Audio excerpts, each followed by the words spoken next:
Hello everyone, welcome to our channel DRX Deepak pharma. दोस्तों, आज की वीडियो में हम बात करेंगे बायोकेमिस्ट्री के मोस्ट इंपॉर्टेंट टॉपिक्स के बारे में। यूनिट लिपिड मेटाबॉलिज्म के most important topic beta oxidation of fatty acid के बारे में।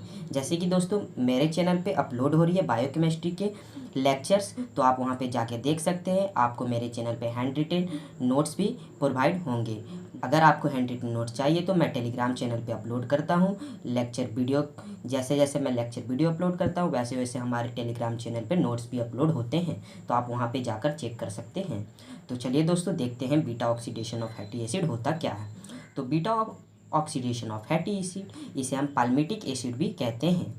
तो beta oxidation of fatty acid हम अब इसे क्यों पढ़ रहे, स्टडी क्यों कर रहे। तो जैसे कि दोस्तों हमने ग्लूकोनियोजेनेसिस पढ़ा, क्रेब साइकिल पढ़ा, सभी जगह क्या होता है, एनर्जी प्रोडक्शन हो रहा था। तो beta oxidation of fatty acid में भी हम एनर्जी प्रोडक्शन के होता है, इसलिए हम इसे पढ़ते हैं।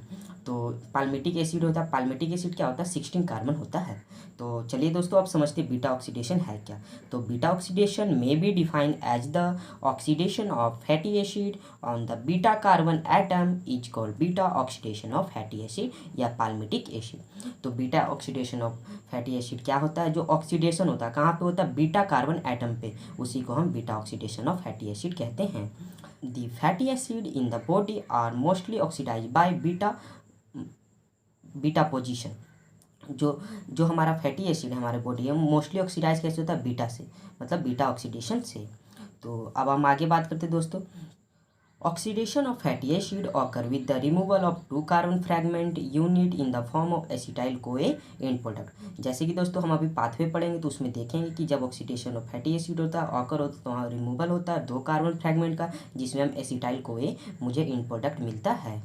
Beta oxidation of saturated fatty acid is accomplished by 5 step mechanism. ये कितने स्टेप का मैकेनिज्म है, 5 स्टेप मैकेनिज्म है। तो हम देखते हैं इसमें कौन कौन से स्टेप्स इन्वॉल्व हैं। तो activation of fatty acid occurring in cytosol. तो पहला जो स्टेप है या स्टेज है उसमें क्या होता है, एक्टिवेशन होता है। किसका एक्टिवेशन होता है, फैटी एसिड का, और ये कहाँ पे होता है, हमारे साइटोप्लाज्म में। दूसरा स्टेज है transport of fatty acid into mitochondria. हम ट्रांसपोर्ट करते हैं फैटी एसिड को कहाँ पे, माइटोकॉन्ड्रिया में, और इसे केराटिन शटल भी बोलते हैं। और थर्ड स्टेज है beta oxidation proper in mitochondrial matrix. Beta oxidation जो होता है थर्ड स्टेज में प्रॉपर होता है माइटोकॉन्ड्रियल मैट्रिक्स में।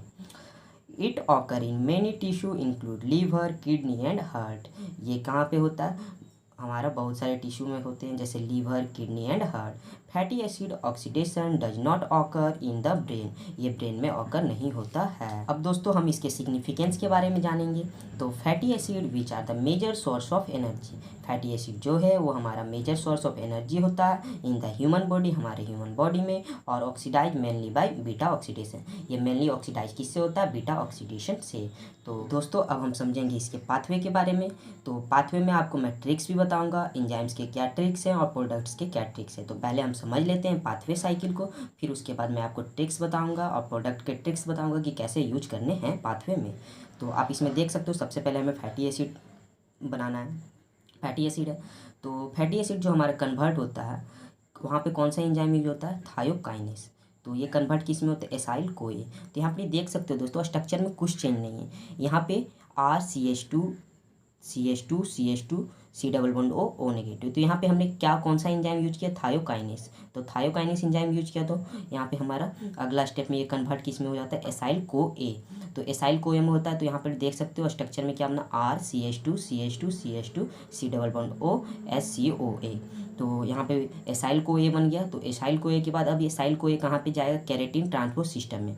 जहाँ ये सारा प्रोसेस अभी कहाँ हो रहा है, साइटोसोल में हो रहा है। तो ये स्टेज 1 है। अब ये कहाँ जा रहा है, स्टेज 2 में जा रहा है, तो जहाँ केराटिन ट्रांसपोर्ट सिस्टम। और फिर इसके बाद ये इसको पार करते हुए एसाइल को ए कहाँ चला जाएगा, इनर माइटोकॉन्ड्रिया मैट्रिक्स में, जो थर्ड स्टेज हो जाएगा, जहाँ पे हमारा प्रॉपर माइटोकॉन्ड्रिया मैट्रिक्स में प्रॉपर वर्क, जहाँ पे हमारा प्रॉपर प्रोडक्शन होता है।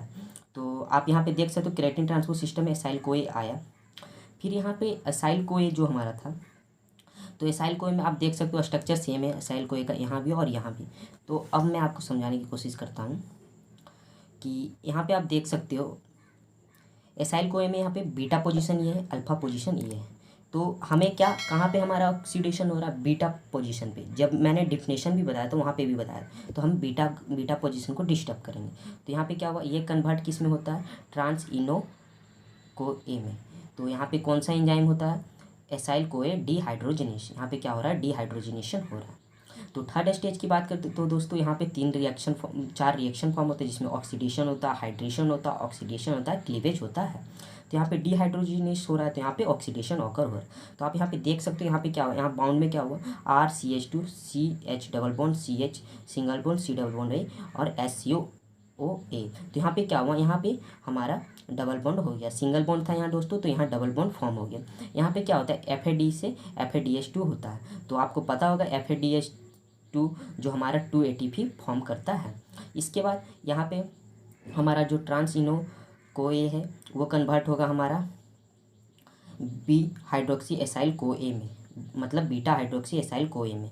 तो यहाँ पे जो एंजाइम हम यूज कर रहे हैं, इनोल को ए हाइड्रोलेस, यहाँ पे कौन सा एंजाइम यूज हो रहा है, हाइड्रोलेस, इसलिए यहाँ पे हाइड्रेशन हो रहा है, देख सकते हो। तो यहाँ पे हमने ऐड क्या किया, वाटर ऐड कर रहा हूँ। तो वाटर ऐड किए तो हमने हमारा जो स्ट्रक्चर होगा कैसे बनेगा दोस्तों, देख सकते हो, RCH2 single bond CH OH CH2 single bond C double bond O SCOA, मतलब कोएंजाइम। तो यहाँ पे आप देख सकते हो कि यहाँ पे क्या हुआ कि यहाँ पे हमारा वाटर ऐड हुआ। तो यहाँ पे क्या था, हमारा डबल बॉन्ड था, तो यहाँ OH ऐड कर दिया मैंने, एक H ऐड कर दिया, तो यहाँ पे फिर सिंगल बॉन्ड हो गया। तो अगले स्टेप की ओर बढ़ते हैं। तो दोस्तों यहाँ पे फिर कन्वर्ट होता है ये किसमें, बीटा कीटो एसाइल कोए में। यहाँ कौन सा एंजाइम होता है, बी हाइड्रोक्सी एसाइल कोए डिहाइड्रोजनेज। तो यहाँ पे क्या हुआ दोस्तों, ऑक्सीडेशन हुआ। तो यहाँ पे आप समझ सकते हो कि यहाँ पे क्या हुआ, स्ट्रक्चर में चेंजेस आप देख सकते हो। तो यहाँ पे क्या होता है, NADH से NADH में कन्वर्ट होता है, यहाँ पे 3 ATP फॉर्म होता है। तो अब इसके बाद दोस्तों बात करें बीटा कीटो एसाइल कोए में से, यहाँ क्लीवेज होता है। मतलब आपको बताया था रिएक्शन 4 बताया था, ऑक्सीडेशन, हाइड्रेशन, ऑक्सीडेशन, फिर क्लीवेज। तो अब क्लीवेज प्रोसेस आता है, यहाँ पे क्या होता है, कौन सा एंजाइम होता है, कन्वर्ट होता है, थायोलेस होता है। तो यहाँ पे क्या बनता है, एसाइल कोए बनेगा दोस्तों एक, और एक बनेगा एसिटाइल कोए। जो एसिटाइल कोए हो जाएगा ये फर्दर चल जाएगा क्रेब्स साइकिल में अपना प्रोसेस करने के लिए, और जो एसाइल कोए फिर से ये रिपीट होगा, जहाँ से हमारा केराटिन ट्रांसपोर्ट सिस्टम से एसाइल कोए बना, फिर ऐसे हमारा प्रोसेस चलता रहेगा। तो ये तो हमने अभी दोस्तों आपको अच्छे से समझाया पाथवे के बारे में। अब हम इसके एनर्जेटिक्स के बारे में आपको समझाएंगे, energetics of beta oxidation of fatty acid के बारे में। तो बीटा ऑक्सीडेशन ये क्या होता है, 7 साइकिल है, मतलब ये 7 टाइम्स ऑकर होता है, 7 टाइम साइकिल चलता है और 2 एसिटाइल कोए फॉर्म होता है। तो यहाँ पे कौन कौन सा एनर्जी प्रोडक्शन हो रहा है, कब कब, उसके बारे में हम बताते हैं। जब यहाँ 7 FADH है, तो आपको बताया था FADH क्या होता है, 2 ATP फॉर्म करता है, NADH जो 3 ATP फॉर्म करता है। तो ये 7 टाइम्स चला है, तो 7 × 2 14, 7 × 3 जो NADH है जो ATP कितना फॉर्म करता है, 3, तो 21, और 8 एसिटाइल कोए, जो मतलब एसिटाइल कोए है तो यह 12 ATP फॉर्म करता है। आप देख सकते हो 1 साइकिल से 1 एसिटाइल कोए हो रहा है, तो 7 साइकिल से 8 एसिटाइल कोए हो रहा है, क्योंकि ये क्रेब साइकिल में चला जाता। और ये कितना ATP प्रोड्यूस करता है, 12 ATP प्रोड्यूस करता है, आप देख सकते हो। तो 8 × 12 96, ये टोटल को ऐड करते हैं दोस्तों, तो 131 ATP फॉर्म होता है। और यहाँ एनर्जी यूज फॉर एक्टिवेशन, जब हम एक्टिवेशन किए थे वहाँ पर एनर्जी कितना यूज हुआ था हमारा, 2 ATP, मतलब 2 एनर्जी यूज हुआ है। तो -2 करेंगे तो 129 ATP यील्ड होता है पर फैटी एसिड में। ये हमारा क्या हुआ दोस्तों, नेट गेन फैटी एसिड हुआ। तो ये तो हमने सारा आज बात किया दोस्तों beta oxidation of fatty acid के बारे में। हमने बात किया बीटा ऑक्सीडेशन होता क्या है, इसके कौन कौन से स्टेज है, सिग्निफिकेंस के बारे में, पाथवे के बारे में, और मैंने आपको बताया energetics of beta oxidation of fatty acid के बारे में। तो अगर आपको कहीं भी कोई भी प्रॉब्लम हो तो आप कमेंट बॉक्स में पूछ सकते हो। अगर आपको इस वीडियो की PDF चाहिए तो हमारे टेलीग्राम चैनल पे अपलोड हो जाएगी, आप वहाँ पे जाकर देख सकते हो, जिसका लिंक डिस्क्रिप्शन बॉक्स में दिया हुआ है।